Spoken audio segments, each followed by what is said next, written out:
한 번 더 인사합니다. 오늘 참 잘 오셨습니다. 오늘 어버이 주일 참 잘 오셨습니다. 우리 구호를 크게 외치고 한번 출해볼까요? 말씀과 기도로 충만한 교회, 은혜와 믿음으로 충만한 교회, 성령의 임재가 충만한 교회. 2025년도 한 해 우리 교회 모든 성도님들은 성령으로 충만해져서 하나님의 놀라운 기적을 체험하시기를 주의 이름으로 축원을 드립니다. 5월 가정의 달, 지난 주일은 어린이 주일이었죠.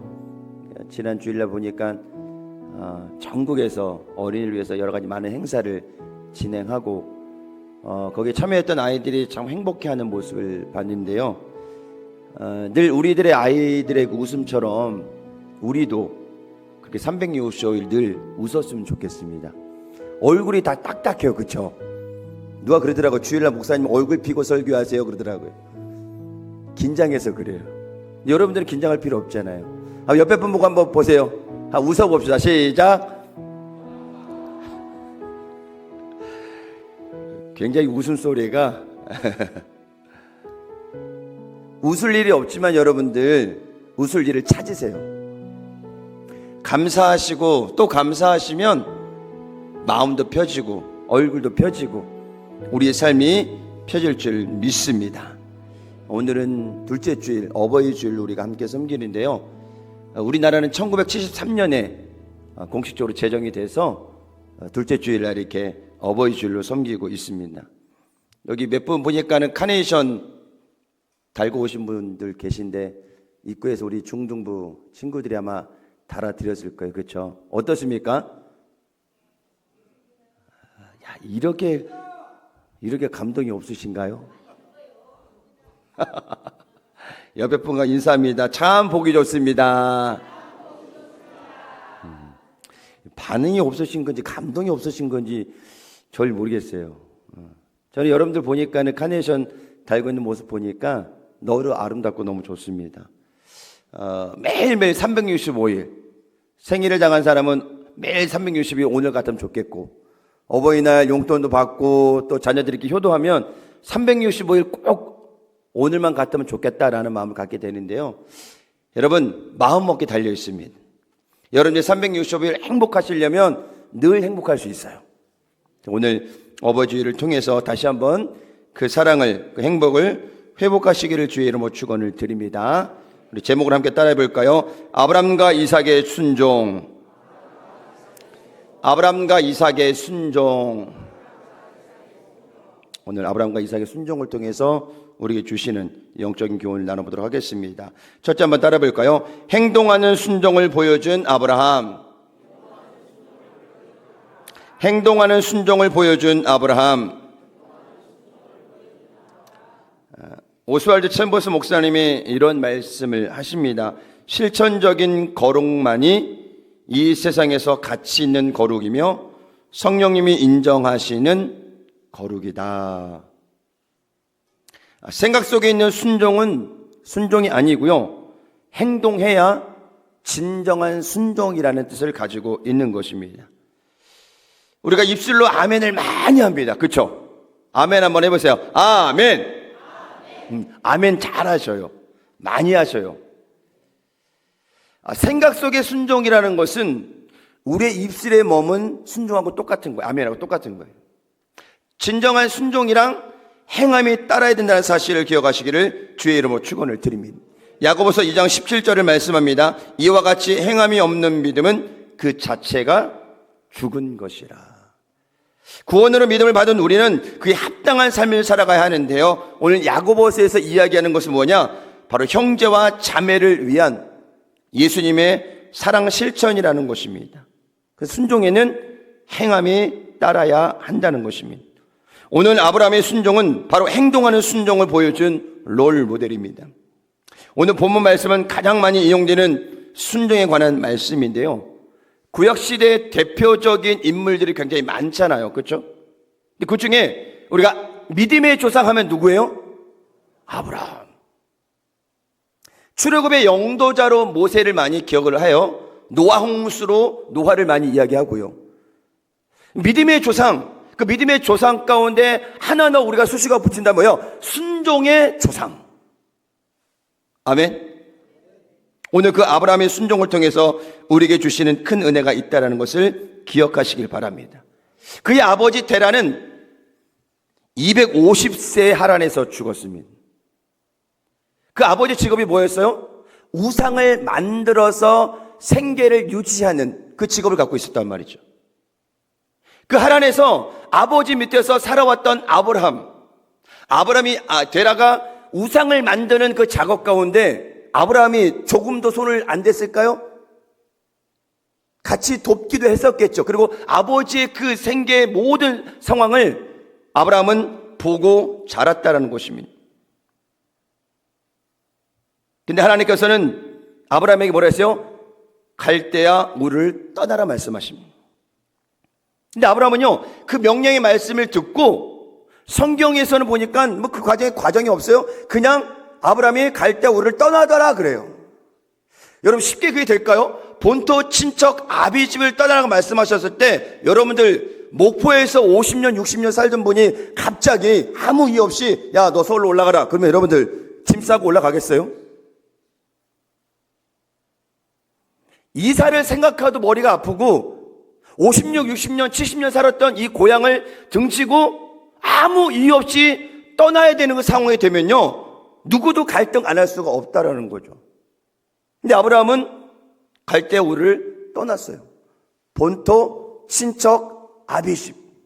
하나님께서 아브라함을 선택하셨을 때는 하나님께서 아브라함의 그 성장 배경 그 과정을 보니까 그것이 뭐요? 우상을 숭배하던 곳이었어요. 바로 아버지가 우상을 만들어서 팔던 그 아버지였기 때문에 아브라함의 그 마음 가운데는 뭐요? 은연중에 우상을 숭배할 수 있는 그런 자아상이 그려질 수 있었다라는 거죠. 그 삶의 자리, 죄의 자리, 우상의 자리에 있어서는 우리가 하나님께 쓰임받을 수 없다라는 거예요. 그래서 하나님께 뭐요? 그 본토 친척 아비집을 떠나라 말씀하신 거예요. 그리고 아브라함은 떠났다라는 거예요. 떠났다는 건 뭐요? 순종했다라는 거예요. 아내 사라와 조카 롯과 그 다음에 사람들 데리고 떠났어요. 그 떠남이 쉽지는 않았을 것입니다. 창세기 12장 2절에 보니까 내가 너로 큰 민족을 이루고 내게 복을 줘 내 이름을 창대하게 하려니 너는 복이 될지라. 주님께서 주신 약속의 말씀은 이거 하나예요. 떠나라. 떠나면 내가 너를 복을 주리라. 여러분 그 복이요 잡혀지는 복이 아니에요. 뭔가 좀 이렇게 좀 먼저 뭘 좀 주고 야 내가 너 줬으니까 그 받았으니까 이제 나가라 라고 하면 내 손에 들린 이 복 때문에 떠나기도 하겠죠. 동기부여가 되겠죠. 근데 아브라함이 떠났을 때는 아무것도 잡히지 않았어요. 그냥 가라.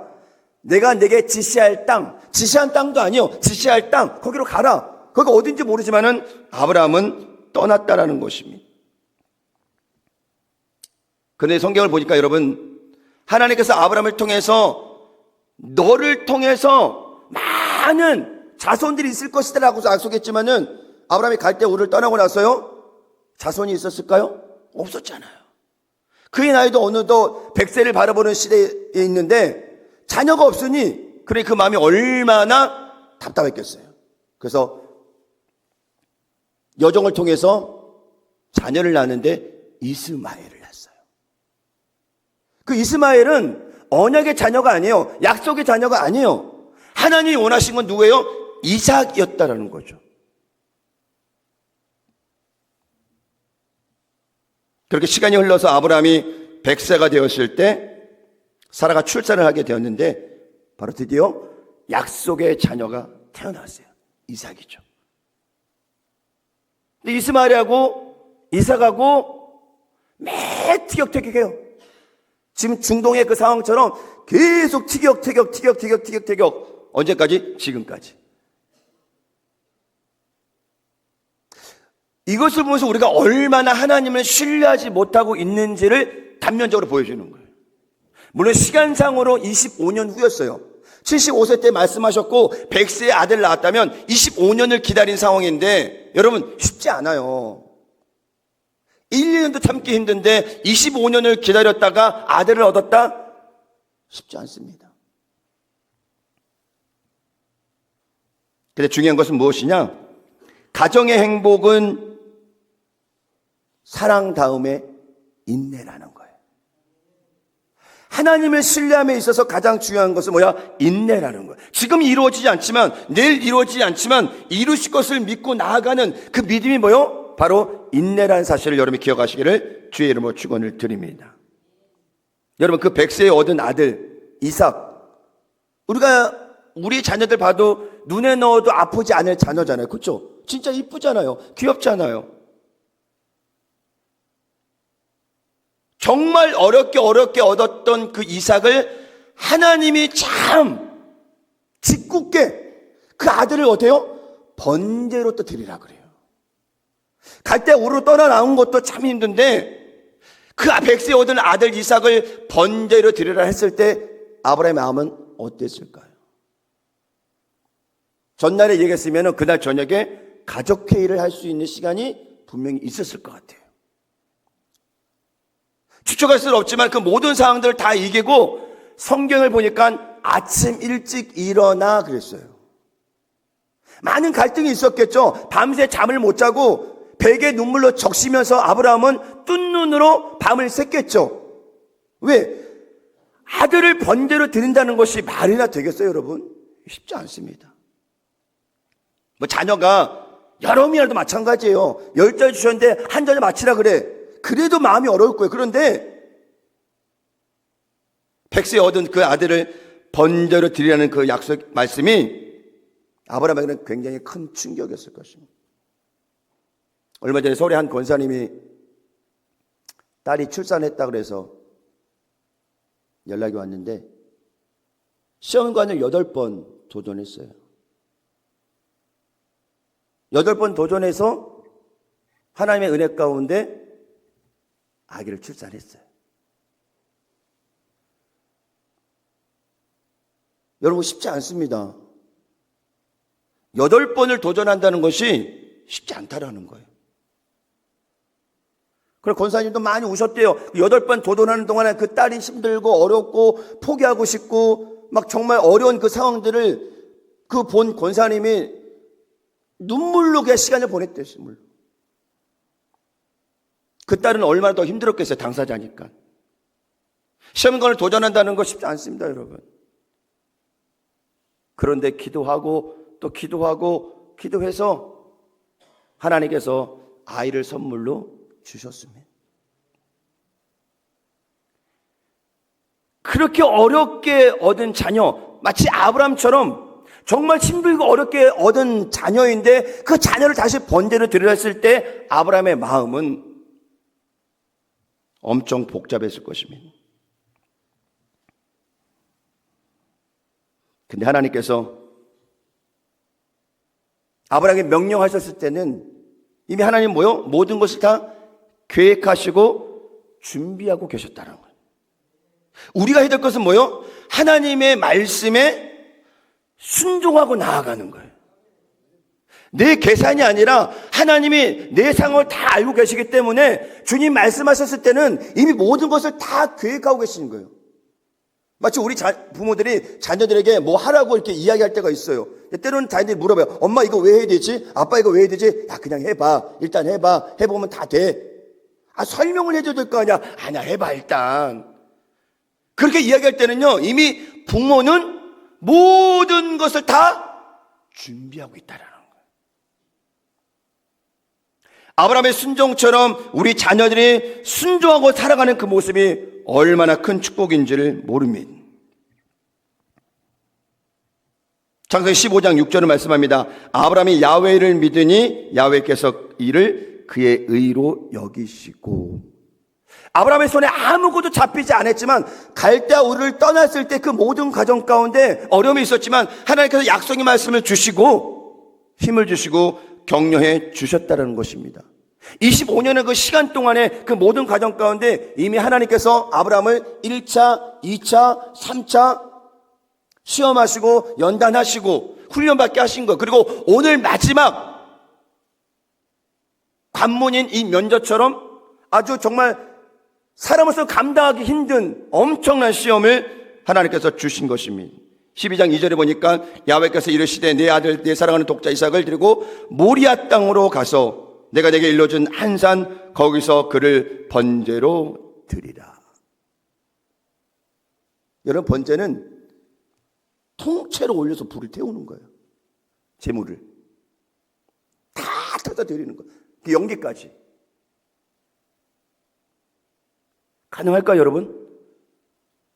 그냥 짐승을, 내 사랑하는 짐승을 잡는 것도 어려운데 그 아들을 번제로 드린다는 게 부모의 마음에 어떤 마음이 들까요? 쉽지 않습니다, 여러분. 저는 저희 셋째 딸을 태어난 지 7개월 만에 보내야 됐어요. 딱 7개월 살다가 주님 품에 갔어요. 7개월밖에 살 수 없었던 그 딸이 가는 것도 참 마음이 힘들었는데 이제 이삭이 어느덧 18, 19, 20살 되는 그 정도면 그 아들하고 얼마나 추억이 많았겠어요. 저는 우리 딸하고 7개월밖에 추억이 없어요. 그것도 중환자실에서. 늘 누워있는 아이를 본 기억밖에 없으니까 추억이 많이 없죠.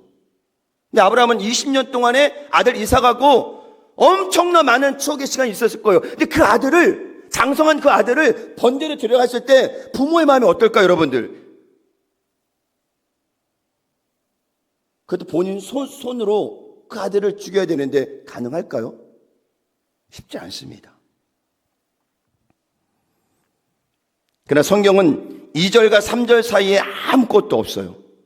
아브라함의 갈등이나 번뇌의 모습, 이삭의 반항 이런 게 아무것도 없어요. 그냥 3절에 아브라함이 아침에 일찍 일어나 나귀의 안장을 치우고 두 종과 그의 아들 이삭을 데리고 번제에 쓸 나무를 쪼개어 가지고 떠나 하나님이 자기에게 일러준 곳으로 가더니 그랬어요. 그림이지만 여러분 가능할까요? 저때 아브라함이 120세가 될 정도예요. 그림상으로는 이삭이 조금 적게 나왔지만은 그 아들도 지금 거의 한 20살 정도 되는 나이였거든요. 아들 손을 잡고 올라가는 그 심정, 그 아비의 마음. 여러분 상황이라면 어떻겠어요? 올라가겠어요? 올라가지도 못할 거예요. 근데 성경은 그 안에 아무 이야기도 않고 아브라함이 그저 아들을 데리고 모리아산으로 올라가는 그 장면만 이야기하고 있다는 거예요. 얼마나 심한 갈등이 있었을까요? 어려움이 있었을까요? 그것을 이겨내고 순종할 수 있는 아브라함의 그 순종이 오늘 우리에게 필요하다는 것을 여러분이 기억하시기를 주의 이름으로 축원을 드립니다. 아브라함이 열국의 아비가 되고 축복의 통로가 된 것은 아브라함의 삶의 최우선순위가 누구냐? 하나님이신 거예요. 이삭도 중요해요. 사례도 중요해요. 롯도 중요해요. 다 중요해. 근데 이보다 더 중요한 것이 무엇이냐? 하나님. 저는 여러분의 삶이 하나님 제일 우선순위가 되시길 바랍니다. 아멘. 그러면 하나님께서 책임져 주셔요. 우리가 양다리 거쳐서 하나님 하나, 세상으로 다리 하나. 우리 이걸 뭐라 그래요? 양다리.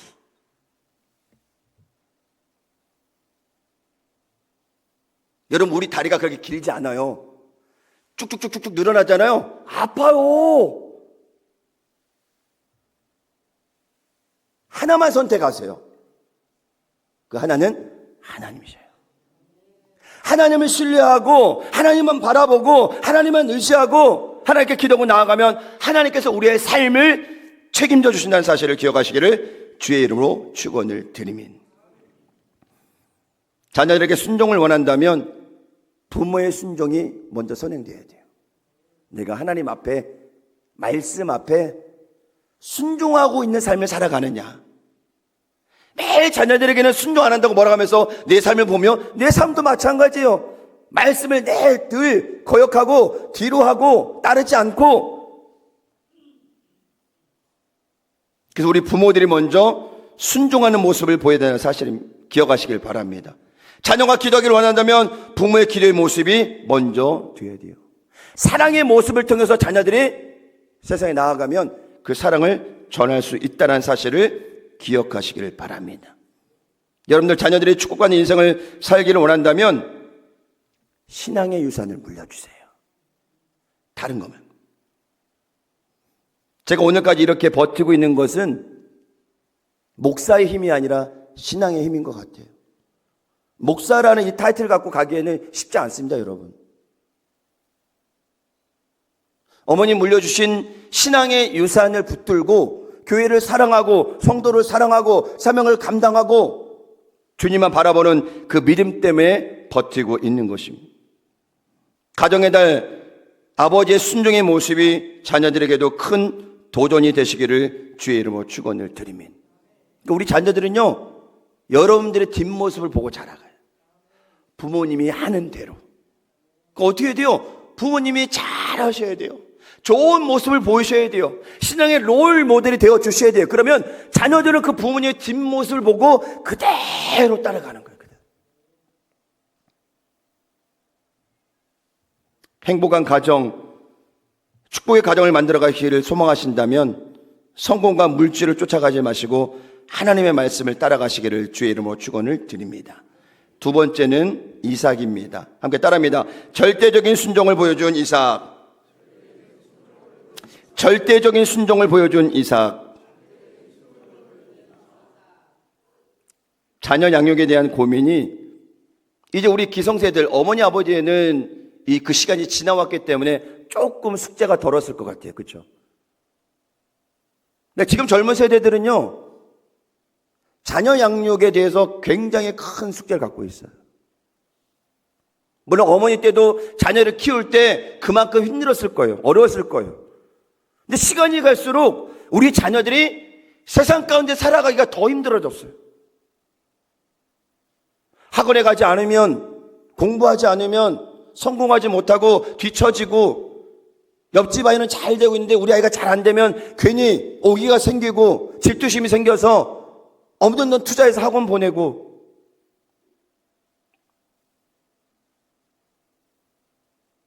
지방 도시에는 그런 모습이 많이 없지만은 여러분 아시잖아요. 영어 유치원 한 달에 300만 원, 500만 원. 3살, 4살, 5살 아이들 벌써 영어 유치원 보내서 영어로 대화하고 한국어도 아직 인식이 안 됐는데 정말 우리들이 그 아이들에게 줘야 될 것은 영어 교육이 아니라 신앙의 교육이라는 거예요. 그 신앙의 교육을 잘 물려주면 영어 못해도 괜찮아요, 여러분. 하나님이 책임져 주시는 거예요, 하나님이. 그렇다고 우리가 뭐 다 공부를 뒤로 하라는 얘기가 아니라 내가 해야 될 것은 열심히 해야 되지만 우리의 삶의 우선이 하나님에 대해서는 사실을 기억하시기를 주의 이름으로 축원을 드립니다. 그래서 우리 젊은 부모들은 우리 자녀들이 정말 믿음 안에서 잘 성장을, 순종한 자녀 성장하는 거, 그거만큼 더 좋은 게 어디 있겠어요. 제가 작년에 추석 때인가요? KTX 타고 제가 이제 서울에 갔다 왔는데 내려오는 길에 제가 광명에서 KTX를 탔어요. 저는 이제 캐리어가 있어가지고 짐을 끌고 메고 이러고 이제 대교소로 먼저 오고 있었고 아내는 약국에 들려서 약국 가느라고 갔는데 새 아이만 이제 그 광명 KTX 광장 안에 있는데 아이들이 막 안 와갖고 이제 걱정이 됐죠.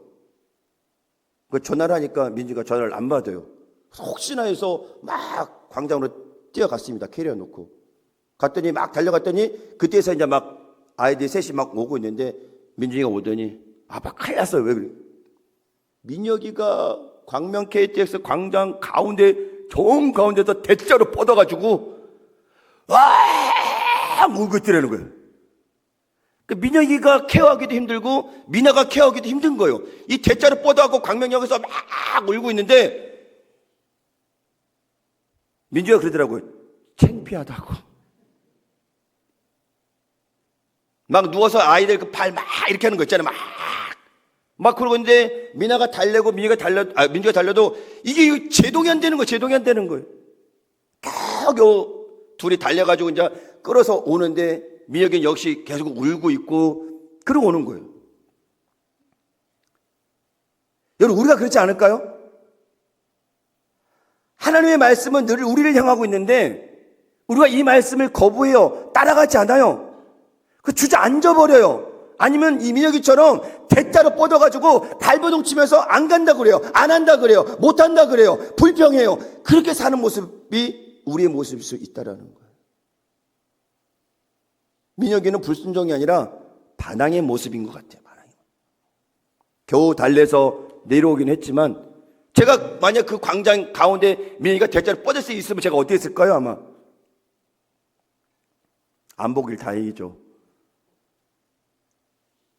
우리의 자녀들이 정말 순종하고 부모 말씀 잘 따르고 그렇게 성교하길 원하는 것이 우리의 마음이라는 것입니다. 근데 오늘 이삭의 모습은 정말 순종형 자녀예요.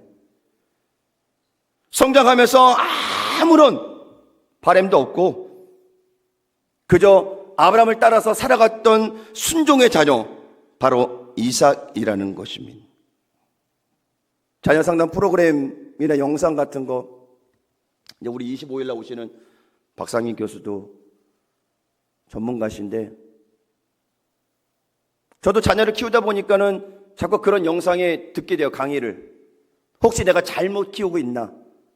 물론 말씀으로 양육을 하지만 그거 말고도 아이들을 잘 알아야 하기 때문에 귀를 쫑긋하고 듣기도 합니다. 근데 쉽지 않습니다. 사춘기 자녀와 고3 수험생 누가 더 힘들까요? 둘 다 힘들어요. 사춘기도 힘들고 고3 수험생도 힘들어요. 근데 오늘 이삭은 사춘기도 아니고 고3 수험생도 아니고요. 너무 성숙한 모습으로 아버지와 동행했다라는 것입니다. 제가 설교 준비하면서 그 생각을 했어요. 내가 민준이를 데리고 모리아산으로 간다고 생각한다면 이게 가능할까? 이미 민준이하고 저하고 태판 싸웠을 것 같아요. 저 역시 뭐 순종하기 힘들죠. 그러나 이삭은 아브라함의 그 말씀을 따라 순종하고 갔다라는 것입니다.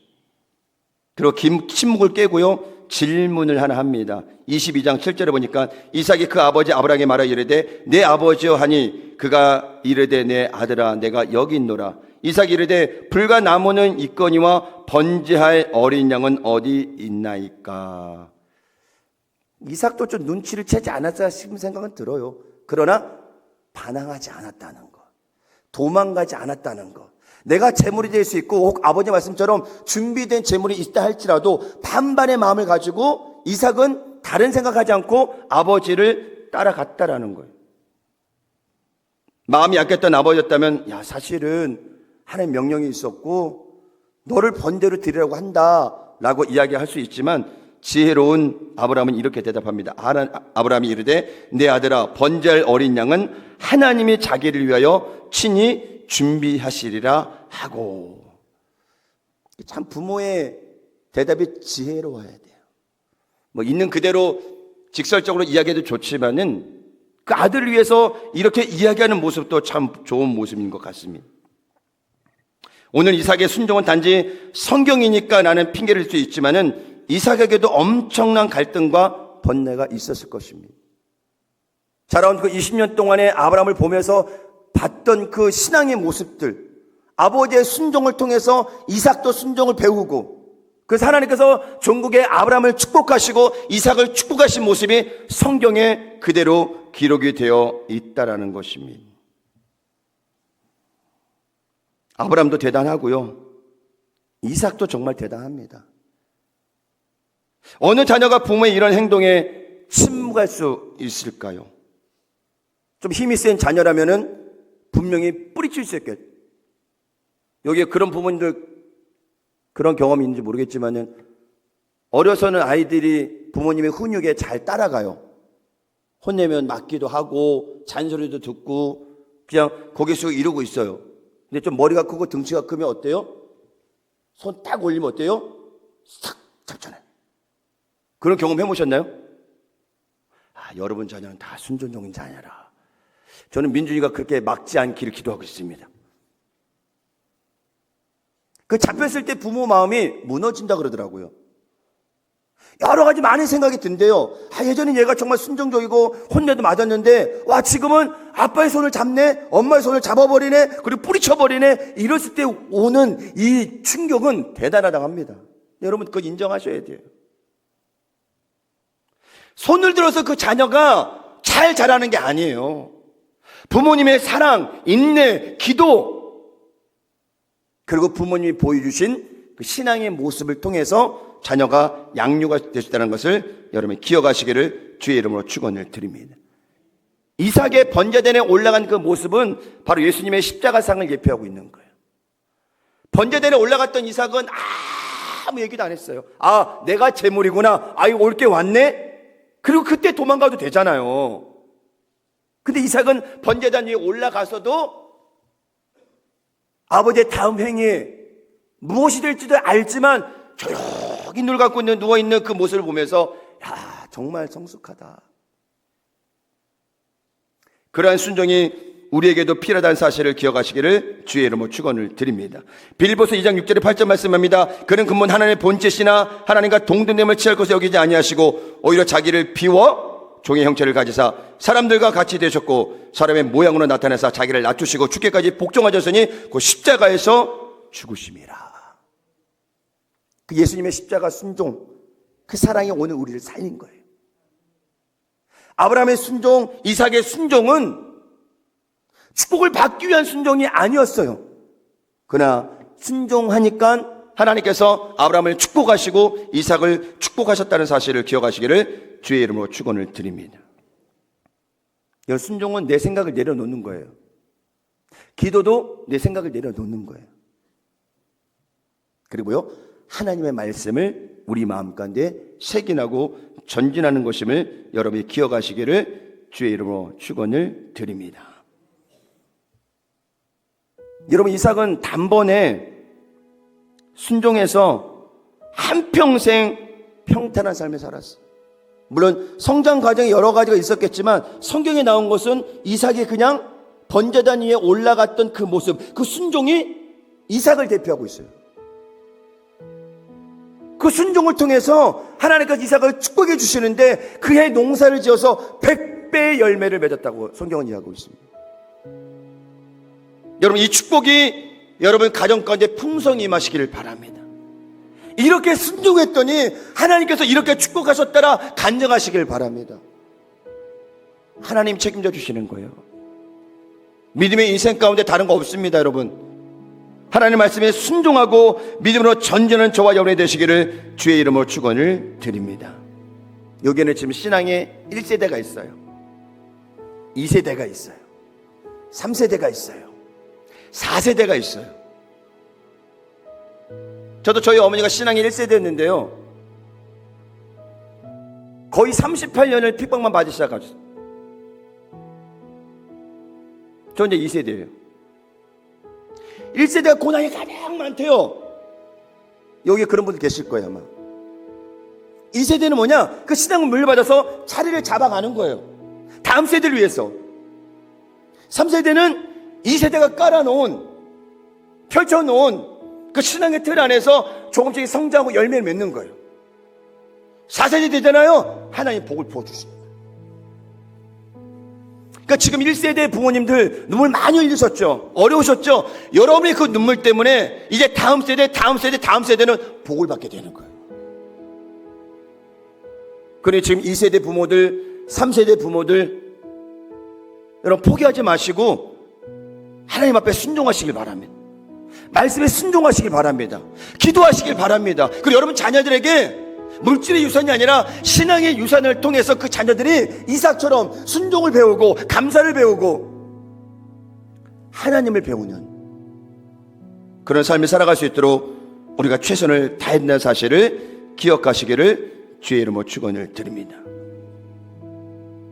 여러분 다들 행복하게 원하시잖아요. 행복은 멀리 있지 않아요.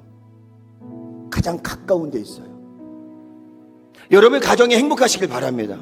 저는 우리 교회 모든 성도들이 다 행복하시길 바라요.